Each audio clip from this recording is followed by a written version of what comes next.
Nazareth Village is a popular destination for tourists. So, to be a poster can be very important because I can make all those things to eat, to drink, or even for the night to see. Okay, oil lamps. We need to make clay first out of mud mixed with water.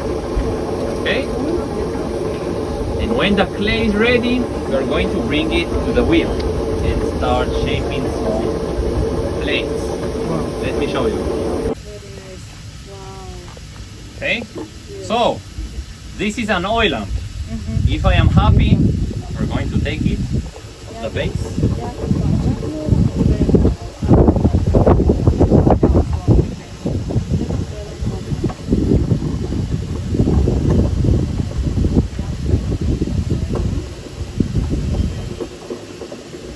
Okay, so then all the vessels need to dry inside, because if they dry in the sun, they crack. Okay? And if they crack, my dad will punish me. Oh my God. Okay, take it inside. And I will have to clean the place of the donkey downstairs. It's not good. So then, when they are dry, we need to bake them in the oven behind you. This process is very hard and very long. It can take about 40 days from mud to a vessel. But it can teach us something very beautiful. That Prophet Jeremiah speaks and decides to choose this process. He says that life is hard sometimes, but we are in the hands of God, and God knows how to shape us.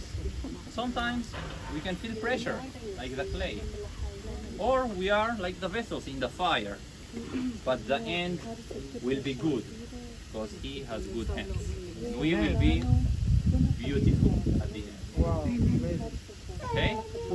That's everything, ladies and gentlemen. And if you would like a hug from me, come closer. No, thank you. Come.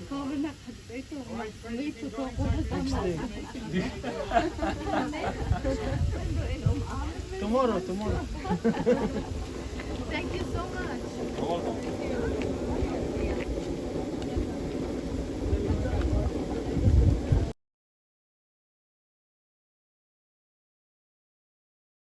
Stay with us. Now Joseph is going to show you tools that we think a carpenter had in the time of Jesus. Okay, the tools that I'm using didn't change a lot. It's still the same shape.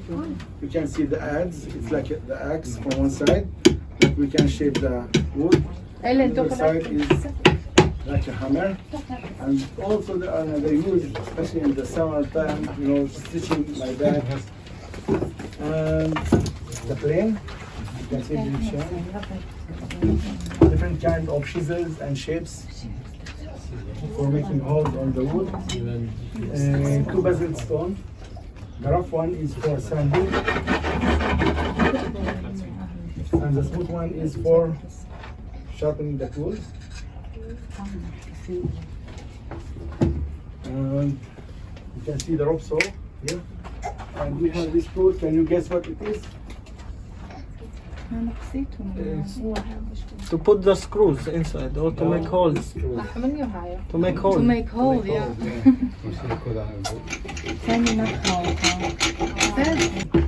Alright friends, so down there in the place where we separate the wheat, you saw the machine. It's made out of wood. Also here you can see we have the yoke and the plow for plowing the land. All these things, all these machines been made out of wood. That's why having someone like Joseph, it was important. He could fix, build these things. Also, with the table, the chairs, the roof, they're all made out of wood. So that's why having someone like Joseph was very important. And that's why our brother here is working for more than 2,000 years non-stop, because he's so important. And he might endure until the end. Who knows? All right, friends, thank you very much for our brother Joseph. Thank you. Thank you. Thank you for the chair. Joseph from Nazareth. And is a great place to learn about the history and culture of this important city. It is a unique and immersive way to experience the life and times of Jesus. Nazareth Village is a living village, with villagers in first-century costumes practicing farming, carpentry, weaving, cooking, and other crafts, just as it was in biblical times.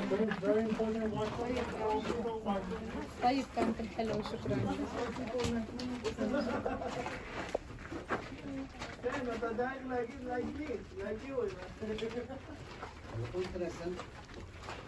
Designed according to the archaeology from the time of Jesus, so we think it's very authentic replica. So back then we believe the children sat here on the ground, the adults, men and women could sit here on the steps. You can see we have a few steps to maximize the amount of people. Also over there in the corner there is a room. Back then every synagogue used to have one room where they stored the Bible scrolls. They put the scrolls into the clay jars over here in the corner and they stored them inside. Now you can see this place quite high. It's sort of been built in this way to allow the hot air to go up in circulation. This is how we could basically cool the place. So again, you can see they thought a lot about the place.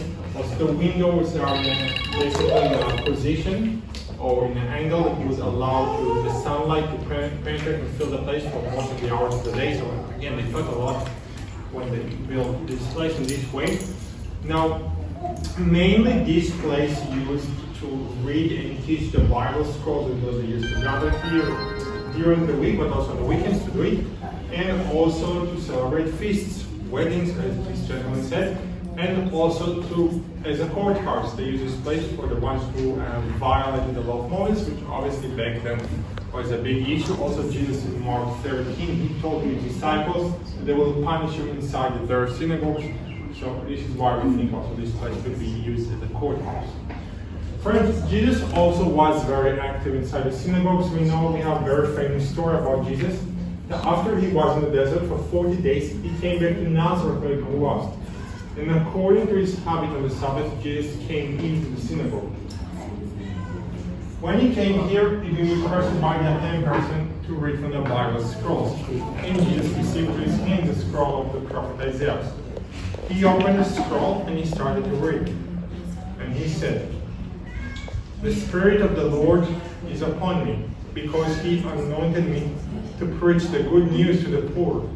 He sent me to heal the brokenhearted, to recover the sight of the blind, to set at liberty them that are oppressed, and to proclaim the acceptable year of the Lord." When Jesus finished to read what we know today, like Isaiah 61, he rolled back the scroll and he went to sit. In the Gospel of Luke said that everybody were looking at Jesus, and they told him, "Today this prophecy, the scriptures that you heard, has been fulfilled in your hearing." I mean, he said, "I am the one." And then Jesus started to teach them.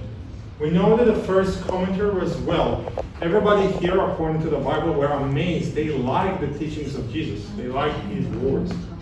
But then they started to ask, "Isn't the son of Joseph the carpenter? Don't we know this gentleman?" And then Jesus told them, "You're probably going to tell him this expression, 'Doctor, kill yourself.' And you will ask me to do the same works I did in Capernaum, in the Sea of Galilee, also here in our town. I am telling you the truth. No prophet is ever welcome in his own city." And you know what? Jesus was right, because you remember what happened afterwards. They were so angry they pushed him out and they even tried to kill him.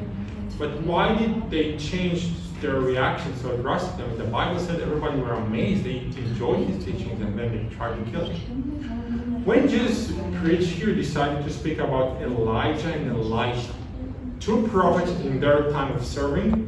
They were helping the non-Jewish people. Elijah saved the widow from Zarephath, and Elisha helped Naaman, the captain of the army of Syria, to be healed from the leprosy. But what is the problem is God helping non-Jewish people in these times? Do you remember the Romans and the Greeks? Years of foreign occupation, years of non-Jewish people ruling and oppressing and hurting the locals.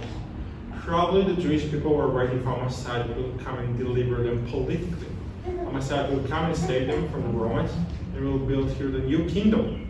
But when Jesus came here, he said the prophecy has been fulfilled. I am the one. And then he spoke about saving and healing the non-Jewish people, those that used to be the enemies of the Jews.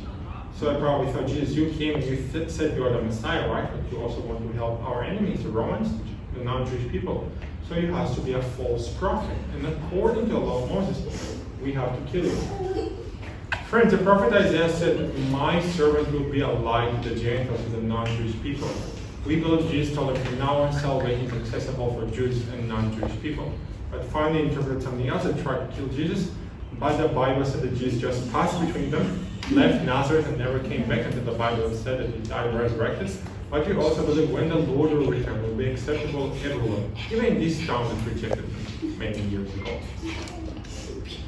So, friends, we still have some time. You can walk around if you'd like to. We'll scroll, take some pictures, and then I'll take you back to the exit. So, yeah, you can kind of walk around and enjoy yourself.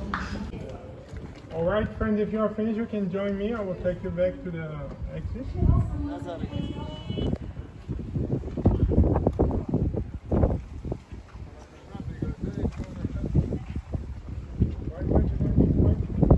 Atala. See, my friend. No, it's okay, thank you. Come. Niet koeken. Niet, ja, zo. Today. Not today. Not today. Okay. Not the same t-shirt. How it's today.